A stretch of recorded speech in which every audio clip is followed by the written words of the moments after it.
मित्रों नमस्कार। आप हैं बसंत गुरु जी के साथ। मैं एक मित्र के घर मिलने गया। मेरा मित्र मंत्र को कुछ इस तरह से उच्चारण कर रहे थे। ओम भूर्भुवः स्वः तत्सवितुर्वरेण्यं भर्गो देवस्य धीमहि धियो यो न प्रचोदयात्। मैंने उनसे पूछा, मित्र आपके जीवन में इतनी निरस्ता क्यों, इतनी उमंगहीन क्यों? आप एक मंत्र का जब ध्यान कर रहे हैं, विश्व की कल्याण की प्रार्थना कर रहे हैं, और आप ऐसे प्रार्थना कर रहे हैं बिल्कुल निखालिस ऊर्जाहीन, इसमें कुछ औचित्य दिखाई नहीं देता। तो इस तरह से आपके कर्म का लाभ क्या होगा, उसका परिणाम कहाँ मिलेगा? जितनी मात्रा में हमें उछालने के लिए, मान लीजिए हमको 1 किलोमीटर आसमान में पत्थर फेंकना है, तो अपनी भुजाओं में इतनी एनर्जी होनी चाहिए कि जब हम उस पत्थर को उठा के फेंकें तो 1 किलोमीटर से ऊपर तक जाने की क्षमता हो, तब तो वह पत्थर हमारा फेंका गया काम का होगा। तो इसी तरह से जीवन में यदि कोई कृत्य करते हैं, कोई कार्य करते हैं, कोई काम के संपादन करते हैं, यदि उस अनुपात में वह एनर्जिक नहीं होगा, तल्लीनता नहीं होगा, तो उसका परिणाम कहाँ मिलेगा मित्र? कार्यकारी परिणाम कहाँ मिलेगा? तब तो फिर आप एक औपचारिक लकीर पीटते रह जाएंगे। जैसे यह मेरे मित्र इस तरह से मंत्र जप कर रहे थे और कहेंगे कि जीवन में वह फलित हो, तो यह मुश्किल काम है। तो उन्होंने मुझको बताया कि मैं क्या बताऊं, मैं फलाना के लिए सोच रहा हूँ, घर में उनके लिए सोच रहा हूँ, मम्मी पापा के लिए सोच रहा हूँ, भाई के लिए सोच रहा हूँ, फूफा फूफी के लिए सोच रहा हूँ, भांजे भांजी के लिए सोच रहा हूँ, नाना नानी के लिए सोच रहा हूँ, दादा दादी के लिए सोच रहा हूँ, वो उनके लिए सोच रहा हूँ, उनके लिए सोच रहा हूँ, उनके जीवन में अच्छा हो, उनके जीवन कैसे अच्छा हो जाए, उनका जीवन कैसा हो जाए, वो कैसे तरक्की कर ले, वो ऐसे कर ले। मैं दूसरों के विषय में बहुत ज़्यादा चिंतित हूँ और सोचते रहता हूँ, उनके लिए काम करते रहता हूँ। अच्छा मित्र, आप पहले अपने लिए जी करके देखो, आप पहले नितांत अपने लिए अच्छा करके देखो, आप पहले अपने को बेहतर करो, अपने लिए सोचे पहले। जब आप अपने लिए सोचेंगे, जब आप बेस्ट बनेंगे, तो आपके आसपास के लोग आपका उपयोग करेंगे। अब मान लीजिए आप एक आईएएस अफसर बन गए। आईएएस अफसर बनने के बाद आप लोगों के बारे में सोचिए, तब आपका सोचना उस समय कुछ काम करेगा। आप कलेक्टर बन गए, तब आप जनता की भलाई के लिए सोचें, वह सोचना आपका कुछ काम करेगा। आप चीफ मिनिस्टर बन गए, तब आप लोगों के लिए सोचने का प्लान बनाइए और फॉलो कीजिए, तब वह आपका सोचा कुछ काम करेगा। और आप एक कमरे में ऊँघते हुए अनमने ढंग से कुछ का कुछ बहानेबाजियाँ करते और अपने काम से बचने के लिए, अपने बुराई को ढकने के लिए, अपने नाकामियों को ढकने के लिए आप दुनिया भर की तरह सोचते हैं कि मैं इनके लिए सोचता हूँ, मेरे मम्मी का ऐसा परेशानी है, ठीक हो जाएगा क्या, मेरे पापा कैसे सुखी होंगे, मेरे भैया को कैसे उन्नति मिलेगा, मेरे भाभी को कैसे नौकरी मिलेगा, मेरे भांजे को ये होगा। अरे आप दुनिया भर की ठेका लेकर के रख लिए हो और अपने लिए क्या करते हो?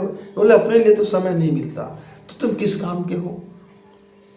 तुम्हारे जेब में फूटी कौड़ी नहीं है और दुनिया के उपकार करने चले, तो फिर आप वह उपकार करने के लिए धनराशि कहाँ से लाओगे? मित्रों, सोचना, किसी दूसरे के लिए सोचना तभी सार्थक है जब आप में उतनी कुव्वत हो, जब आप में उतनी औकात हो, जब आपके अंदर में उतनी हिम्मत हो, जब आपके अंदर में उतनी साहस हो, जब आप उसको पूरा करने की क्षमता रखते हो, जब आपके अंदर में उतनी क्रियाबल हो, जब आपके अंदर में उतनी क्रियाशीलता हो।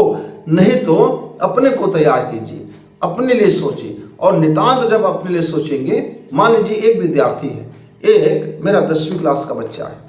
10वीं क्लास का बच्चा पढ़ने के अलावा वो सारा चीज़ सोचेगा कि मेरे घर में पूंजी कैसे बढ़ेगा, मेरे मम्मी का वो शरीर में दर्द है, उसको गठिया बात है, पापा को गैस्ट्रिक है, खेत में ठीक से धान नहीं हुआ है, व्यापार अच्छा नहीं चला है, तनख्वाह भी नहीं बढ़ा है, गवर्नमेंट कम तनख्वाह देती है, इतने से कैसे गुजारा होगा, हमको घर बनवा रहे हैं, हमको ये कर रहे हैं, हम वो कर रहे हैं, मुझको यहाँ हाथ बटाना चाहिए, मुझे किचन में हाथ बटाना चाहिए, पापा मम्मी झगड़ते रहते हैं, ये लोग शांत नहीं रहते, घर में ये रहता है और उनको रहता है, पापा को इतना खर्च करना पड़ता है, कहाँ से ये करते हैं, फिर ये करते हैं। अरे बाप रे, आपने इतना सारा ढेर सारा जो चिंता किया, इसके बदले मित्र यदि आप काश अपने लिए सोचे होते कि आज का मेरा होमवर्क कितना बेस्ट जाए, आज का मेरा गणित कितना बेहतरीन बने, आज का मेरा विज्ञान की तैयारी कैसे हो, मैं अपने आप को कितना बेहतर तैयारी कर सकूं, कि मैं जब अपने आप को बेहतर तैयारी कर लूँगा, जब मैं क्षमतावान बन जाऊंगा, तो इनकी सारी समस्याओं का तो मैं हल निकाल ही लूँगा, क्योंकि तब मेरे अंदर में वो कुवत होगा, मेरी क्षमता होगा।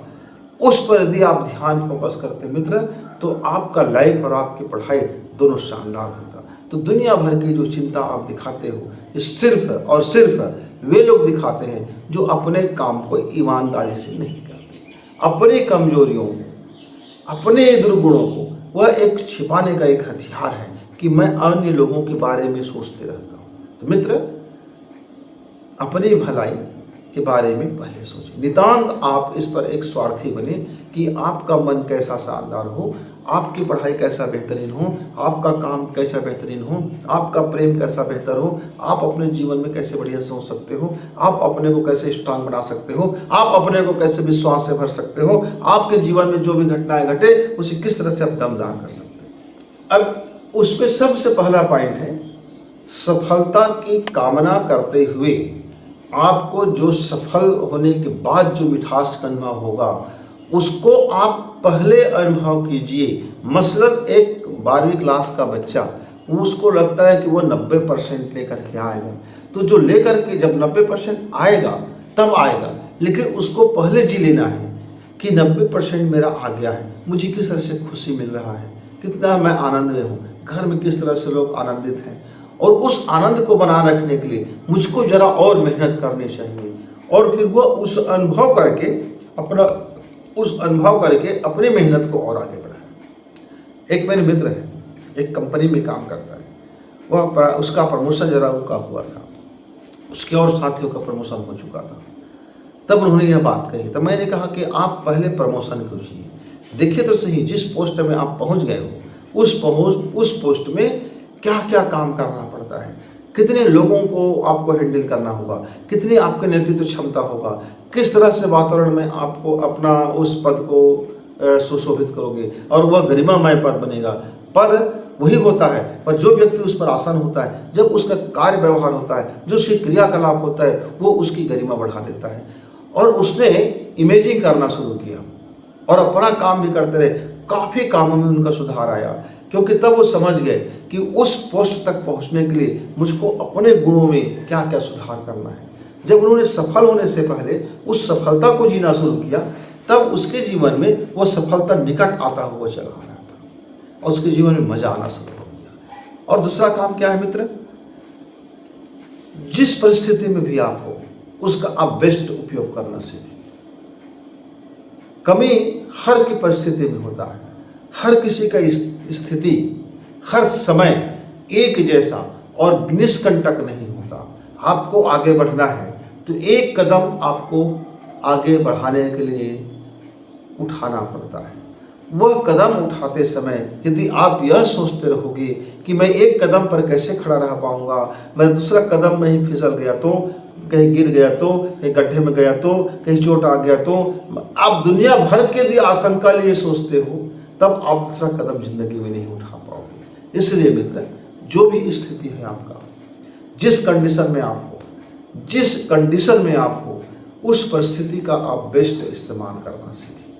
जैसे जैसे आप बेस्ट इस्तेमाल करना सीखेंगे, आपका सक्सेस, आपकी सफलता, आपके सपने, आपके ड्रीम, आपके हौसले, आपके विश्वास, आपके जीने की जो उमंग है वह उतना ही और तेज गति से बढ़ता हुआ चला जाएगा। हम फिर और क्या सोचें अपने लिए। एक सच्चाई हमेशा याद रखें, लाइफ में हमेशा सुखद क्षण नहीं होता, सुखद क्षण हमें याद नहीं रहता। लाइफ में यदि कोई चीज़ हमें याद रह जाता है तो वो होता है हमारी पीड़ा का क्षण। वह होता है हमारे दुख का क्षण, वह होता है हमारे कांटों का क्षण, वह होता है हमारी तमाम तरह की तकलीफ और धोखा खाए हुए क्षण। तो मित्रों, हम हमेशा दुख को याद रखते हैं, इसलिए दुख बार बार लौट के आता है। लेकिन जिस क्षण हम सुख को याद रखना शुरू करें कि अपने जीवन में कितने सुख हमको मिला, हम मेहनत, ठीक है थोड़ी परेशानी आ गया लेकिन परेशानी कम आया और हमें ज़्यादा सुख मिला, यदि हम उस सुख को, उस सफलता को, उस शानदार चीज़ को याद रखें और मेमोराइज करें और अपने अवचेतन मन को यह संदेश भेजें कि मेरे जीवन में देखो कितना सुखद चीज़ रहता है, कि एक एक छोटे छोटे चीज़ों को हम अपने जीवन में फॉलो कर सकते हैं। एक बच्चा था, हाय हाय करता था, मेरे घर वाले कुछ नहीं करते, मेरे घर में ये नहीं है, मेरे घर में वो नहीं है, मुझको घड़ी ला के नहीं मिलता, मुझको लैपटॉप नहीं मिलता, मुझको आईफोन नहीं मिलता, मुझको शानदार जूता नहीं मिलता। वो बड़ा हताश और निराश थे। उसने इस दिन मुझसे बात किया, मैंने पूछा बचपना में आपको खिलौने मिले शानदार? बोले हाँ गुरुजी मिला। मम्मी मिला आपको? बोला हाँ मिला। अच्छे अच्छे खाने को मिला? बोला हाँ खाने को मिला। दूध मिला? बोला हाँ मिला। काजू किशमिश बादाम छुआरे सारे चीज़ मिले? हाँ मिले। और आप बेहतरीन जगह जा कर के पढ़ाई करने लगे, लाखों रुपए का फीस भरने लगे, आप यहाँ घूमे? हाँ ये सब किया। मैं बोला ये सब क्या, ये आपको याद नहीं है? एक वॉच ला के नहीं दिया मनपसंद तो दुखित हो गए, एक फोन नहीं मिला आईफोन दुखित हो गए, एक लैपटॉप नहीं मिला आप दुखित हो गए। तो आप गरीब हो गए विचार से, आप जैसे अमीर बनोगे अपने विचार से, क्योंकि जो आपको मिला है वो आपको याद नहीं है, बस जो नहीं मिला है थोड़ा सा वो याद रह गया जीवन में, और यही आपके जीवन में पीड़ा का कारण है मित्र। तो जीवन में 100% सुखद क्षण नहीं होते, हमको उस सुखद क्षण को याद रखना होता है। जैसे हम उस सुखद क्षण को याद रखेंगे तो फिर हमारा जीवन में वो उमंग और उत्साह आ ही जाएगा और वह दुख की घड़ी हमारा निकलता हुआ चला जाएगा। हम अपने कठिनाइयों को, हम अपने स्ट्रगल को ठीक करते हुए चले ही जाएंगे। शानदार यानी कला तो इसमें है जब आप अपने दुखों को कम कर दें और हंसी को बढ़ा लें। प्रत्येक मनुष्य पीड़ा के दौर में भी अपने पीड़ा के जगह पर अपने नेक काम को, नेक नियत को, अच्छे काम को बढ़ा सकता है। जीवन में आंसू आते हैं, दुख आता है, लाभ भी आता है और हानि भी आता है। लोग हम पर ट्रस्ट भी करते हैं, लोग हम पर अविश्वास भी करते हैं, लोग हमको तरह तरह की गालियां भी देते हैं, लोग कभी हमको थैंक यू भी बोलते हैं। सारी चीज़ होता है। जब आंसू के समय में हो, जब हम पीड़ा से भरे हुए हो, तब क्या होनी चाहिए? तब आप अपने हंसी को इतना बढ़ा लीजिए कि आपकी पीड़ाएं कम हो जाए, आपकी हंसी की मात्रा ज़्यादा हो जाए। मान लीजिए आपके पास एक इतने कांटे की पोटली है जो चुभ रहा है आपके जीवन में, लेकिन आपने अपने अच्छे नेक नियत से, अच्छे कामों से आपने ढेर सारा फूल इकट्ठा कर लिया। अब आप देखिए दोनों को कि आपके जीवन में फूलों की मात्रा ज़्यादा हो गया, सुगंधी की मात्रा ज़्यादा हो गया, खिलखिलाहट की मात्रा ज़्यादा हो गया। तो जो छोटे से कांटे हैं, थोड़े से कांटे हैं, हम उसको चुन सकते हैं और चुन चुन करके हम उसको अपनी ज़िंदगी से बाहर का रास्ता भी दिखा सकते हैं। तो कला तो इसी में है मित्र, जब आपके जीवन में कांटे हो, पीड़ा हो, आंसू हो, तब उस क्षण में आप अपने खुशियों को आगे करें, अपने खुशियों को याद रखें, अपने खुशियों को आगे बढ़ाएं, अपने प्रफुल्लता को आगे बढ़ाएं, अपने जीवनता को आगे बढ़ाएं। ये बात की कला है मित्र, इसके बाबत सोचें। हमारे अक्सर युवा अपने आलोचना से घबरा जाते हैं। किसी लोग ने आपकी बुराई कर दिया, अब तिलमिला जाते हैं। किसी ने आपके दुखती रग पर नस्तर चुभो दिया, अब तिलमिला जाते हैं। किसी ने आपके घाव पर मिर्ची छिड़क दी, अब जल जाते हैं, तड़प जाते हैं। किसी ने आपकी आलोचना कर दिया, अब गुस्से से लाल पीले हो जाते हैं। किसी ने आपके कमजोरियों की तरफ इंगित कर दिया, आप क्रोधित हो जाते हो, टूट जाते हो, बिखर जाते हो। नहीं मित्र, आपको अपने जीवन को इससे ऊपर सोचना है। कोई आलोचना करे तो ध्यान से समझिए। ध्यान से सुनना एक अलग बात है और ध्यान से समझना एक दूसरी मैटर है। कोई आपके बारे में आपकी गलतियों की तरफ उंगली उठाए तो ध्यान से उसको परखिए कि हाँ, इसको मैं कैसे बेहतर कर सकता हूँ। हम मनुष्य हैं, गलतियां होते रहते हैं। पश्चाताप हमारा तपस्या है, लेकिन पश्चाताप ही केवल कर लेने से काम नहीं बनता, उसको सुधारने से काम बनता है। आपसे गड्ढा खुदा तो गड्ढा खोदने का आपने पहला स्वीकार किया कि हाँ मुझसे गड्ढा हो गया, ये पहला आपका कार्य है, लेकिन उस गड्ढे को पाटने का काम आपको करना पड़ेगा, दूसरा कार्य है। ये दोनों कार्य आपको करना पड़ेगा। आलोचना सुनिए, आलोचना को समझिए और देखिए तो सही कि आपकी आलोचना क्यों होती है, आप उसमें क्या सुधार कर सकते हैं, अपने को कितना बेस्ट कर सकते हो।